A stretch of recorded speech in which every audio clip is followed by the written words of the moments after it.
Matthew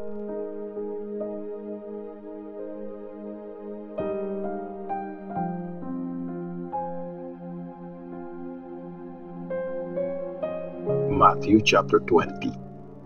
Mga tauhan sa ubasan. Pwedeng ikumpara ang kaharian ng langit sa isang may-ari ng lupa na umalis ng maaga para kumuha ng mga taong magtatrabaho sa taniman niya ng ubas.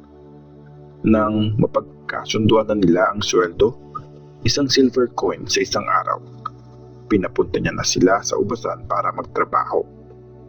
Nung lumabas siya ulit, mga 9 a.m., may mga nakita siyang nakatambay sa palengke, kaya sinabihan niya sila, "Pumunta rin kayo sa ubasan para magtrabaho at bibigyan ko kayo ng tamang sweldo." Kaya pumunta sila. Tapos, ganoon din ang ginawa niya nung lumabas siya bandang 12 ng tanghali at nung 3 p.m. Nung 5 p.m. na, may mga nakita pa siyang tao sa labas. "Bakit nakatambay lang kayo dito buong araw?" tanong niya. "Wala po kasi nagbigay ng trabaho sa amin," sagot naman nila. "Pumunta din kayo sa ubasan," sabi niya sa kanila. Nung gumagabi na, sinabi ng may-ari sa manager niya, "Tawagin mo na ang mga nagtrabaho at ibigay mo na ang sweldo nila. Simulan mo doon sa mga huling nagtrabaho hanggang sa mga nauna." Nung lumapit yung mga pinapasok bandang 5 p.m., isang silver coin ang natanggap ng bawat isa sa kanila. Tapos, nung lumapit yung mga naunang pumasok, umasa silang higit pa matatanggap nila. Pero tig-iisang silver coin lang din sila. Na matanggap nila yon, nagreklamo sila sa may-ari. Sabi nila, "Isang oras lang nagtrabaho yung mga huling pumasok pero parehas lang ang sweldong binigay mo sa kanila. Samantalang nagpagod kami at buong araw namin tiniis ang init." Sumagot naman ang may-ari sa isa sa kanila, "Kaibigan, hindi ko kayo dinaya. Di ba pumayag kayo na tig-isang silver coin ang sweldo nyo? Kunin nyo na ang sweldo nyo at umalis na kayo. Desisyon kong ibigay sa mga nahuli kung ano rin ang binigay ko sa inyo. Wala ba akong karapatang gawin kung anong gusto ko sa pera ko? O baka naman naiinggit ka dahil mapagbigay ako? Kaya nga, mauuna ang mga nahuli at mahuhuli naman ang mga nauna." Nagsalita uli si Jesus tungkol sa kamatayan niya.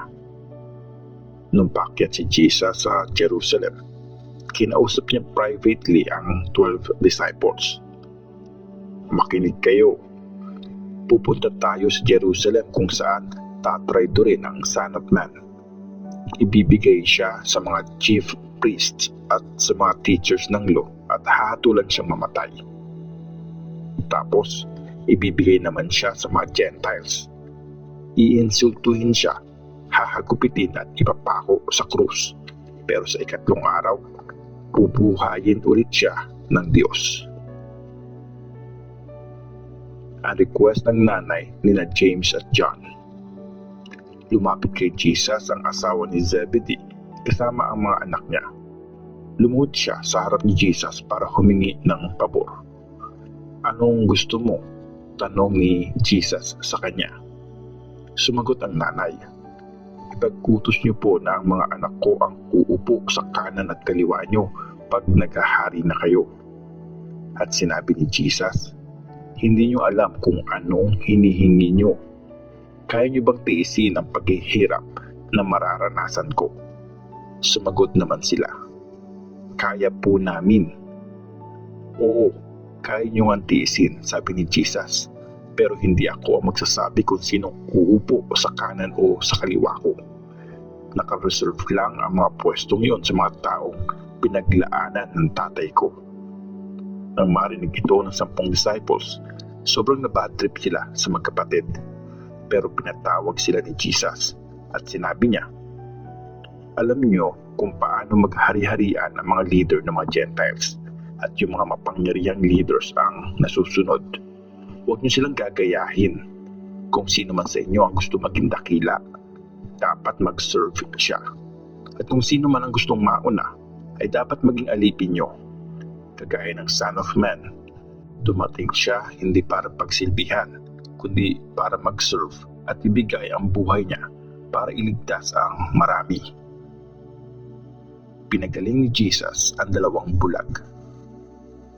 Habang palabas sila ng Jericho, sinundan si Jesus ng maraming tao. May dalawang bulag na nakaupo sa tabi ng kalsada. Nang marinig nilang dumadaan si Jesus, nagsisigaw sila, "Sir, anak ni David, maawa ka sa amin." Sinuway sila ng mga tao para tumahimik, pero lalo pa nilang nilakasan ang sigaw nila. "Sir, anak ni David, maawa ka naman sa amin." Tumigil sa paglalakad si Jesus at tinawag niya ang mga bulag. "Anong gusto niyong gawin ko para sa inyo?" tanong niya. "Sir, please, gusto po naming makakita," sagot nila. Naawa si Jesus sa kanila at hinawakan niya yung mga mata nila. Nakakita sila agad at sumunod kay Jesus. Matthew chapter 21. Ang pagpasok ni Jesus sa Jerusalem. Nung malapit na sila sa Jerusalem, nakarating sila sa Bethphage, sa Mount of Olives. Inutusan ni Jesus ang dalawang disciples niya. "Mauna kayong pumasok sa susunod na bayan. May makikita agad kayong donkey na nakatali kasama ang anak niya. Alisin niyo sila sa pagkakatali at dalhin niyo sa akin.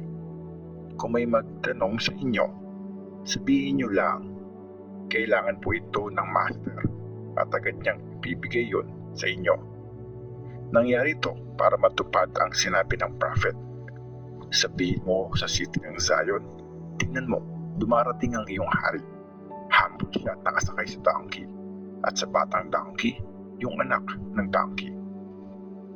Umalis nga ang mga disciples at sinunod ang instructions ni Jesus sa kanila.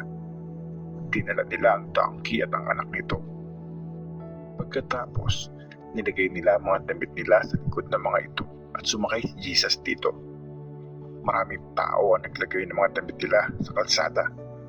Pumupot naman ng mga sanga ng puno ang iba at nilagay din yon sa kalsada. Nagpupuri yung mga taong nauuna at sumusunod kay Jesus. Purihin ang anak ni David, pinagpala ang taong dumadating sa pangalan ng Panginoon. Purihin ang Diyos. Pagpasok ni Jesus sa Jerusalem, nagkagulo ang buong city. Sino siya? Tanong ng mga ito. Siya si Jesus, ang prophet na taga Nazareth sa Galilee, sagot ng marami. Nagalit si Jesus sa mga tao sa temple. Pumasok si Jesus sa temple at pinagtapuyan niya palabas ang mga nagtitinda at namimili doon. Pinagtataob niya ang mesa ng mga money changers, pati yung mga upuan ng mga magtitinda ng kalapati. Sinabi ni Jesus, nakasulat sa scriptures, "Ang temple ko ay tatawaging house of prayer, pero ginagawa niyo itong hideout ng mga magnanakaw." Lumapit sa kanya ang mga bulag at pilay at pinagaling niya sila. Pero nagalit ang mga chief priest at mga teachers ng law na makita nila ang mga himalang ginagawa niya habang sumisigaw naman ang mga bata sa temple. "Purihin ang anak ni David." Kaya tinanong niya si Jesus, "Narinig mo ba ang mga sinasabi nila?" "Oo," sagot ni Jesus. "Di niyo ba nabasa sa scripture? Sinanay mo ang bibig ng mga bata at sanggol para wagas na magpuri sa iyo." Iniwan sila ni Jesus, lumabas siya ng city at nagpalipas ng gabi sa Bethany. Sinumpa ni Jesus ang fig tree. Kinabukasan, bumalik si Jesus sa city. Nagutom siya habang nasa daan. May nakita siyang fig tree sa gilid ng kalsada, kaya pinuntahan niya to. Kaya lang, wala siyang nakita ni isang bunga, puro mga dahon lang. Sinabi ni Jesus sa puno, "Hindi ka na magkakabunga kahit kailan." Biglang natuyo ang fig tree. Pumilip ang mga disciples kung nakita nila ang nangyari. "Paano natuyo ng ganong kabilis ang fig tree?" tanong nila. Sumagot si Jesus, "Tandaan niyo to, Kung may pananalig kayo at hindi nagda-doubt, magagawa nyo din ang ginawa ko sa puno. Pero hindi lang yan, pwede nyo din utusan ang bundok na ito. Umalis ka dyan at tumalon ka sa dagat. At mangyayari nga yun. Tatanggapin nyo ang anumang bagay na pinagpipray nyo kung naniniwala kayo. Hinamon ang authority ni Jesus. Bumalik si Jesus sa temple. Habang nagtuturo siya, nilapitan siya ng mga chief priest at mga Jewish leaders at nagtanong sila, anong authority mo para gawin ang mga to? Sino nagbigay sa iyo ng authority? Sumagot si Jesus, tatanungin ko din kayo. Pag sinagot niyo ang tanong ko, saka ko sasabihin kung sino ang nagbigay sa akin ng authority na gawin ang mga bagay na to. Kanino galing ang authority ni John na mag-baptize? Sa Diyos ba o sa tao? Nagtalo-talo sila. Sabi nila, anong sasabihin natin? Kung sasabihin natin sa Diyos, sasabihin niya sa atin, bakit hindi kayo naniwala kay John? Pero pag sinabi natin galing sa tao, nakakatakot. Baka kung anong gawin ng mga tao. Naniniwala kasi silang prophet si John. Kaya sinagot nila si Jesus, di namin alam. At sinabi ni Jesus sa kanila, di hindi ko rin sasabihin kung sino ang nagbigay sa akin ng authority na gawin ang mga bagay na to. Ang parable tungkol sa dalawang anak. Anong palagay nyo dito? Merong isang tatay na may dalawang anak na lalaki. Sinabi niya sa una, anak, pumunta ka ngayon sa taniman ng ubas at magtrabaho. Ayoko po, sagot ng anak, pero nagbago ang isip niya pagkatapos at nagpunta sa ubasan. Lumapit ang tatay sa pangalawa at ganoon din ang sinabi. Sige po, sagot ng anak, pero hindi naman siya pumunta. Palagay nyo, sino sa dalawa ang sumunod sa tatay nila? Yung unang anak po, sagot nila. Kaya sinabi ni Jesus sa kanila, sinasabi ko sa inyo, mauuna pa sa inyo makapasok ang mga tax collectors at prostitutes sa kaharian ng Diyos. Dahil naparito na nga si John the Baptist at tinuro ang matuwid na pamumuhay, kaso hindi naman kayo naniwala. Pero ang mga tax collectors at prostitutes, naniwala sila. Kahit nakita nyo to, di man lang kayo nagsisi at naniwala.